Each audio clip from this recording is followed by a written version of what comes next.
तो जनाब पहला नुस्खा है फूल मखाने का हलवा ताकत के लिए।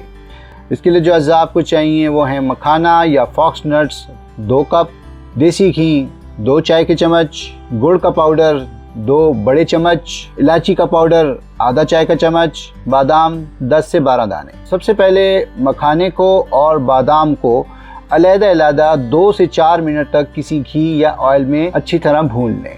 इसके बाद इन दोनों चीज़ों को बादाम, गुड़ के पाउडर और इलायची के पाउडर में मिला लें और ग्राइंड करके बारीक पाउडर तैयार कर लें। अब घी को तवे में डालें और इसको हल्की आंच पर 1 मिनट तक गर्म होने दें। अब तमाम पाउडर इसमें मिला लें और पकाते रहें। इसमें आधा कप पानी भी मिला दें और साथ में पकाते रहें यहाँ तक कि तमाम पानी खुश्क हो जाए और इतना पकाएं कि थोड़ा गाढ़ा हो जाए। फिर इसे उतार कर ठंडा करके इस्तेमाल करें। ये हलवा कमजोरी को दूर करने में और ताकत के लिए बहुत मुफीद है। खास तौर पर वो लोग जो कि अभी भी किसी बीमारी से गुजरे हैं उनको ये कमजोरी कम करने के लिए खिलाया जाता है, और वो ख़वातीन जो कि अभी भी हमल से फारिग हुई हैं उनको भी ताकत के लिए ये हलवा खिलाया जाता है।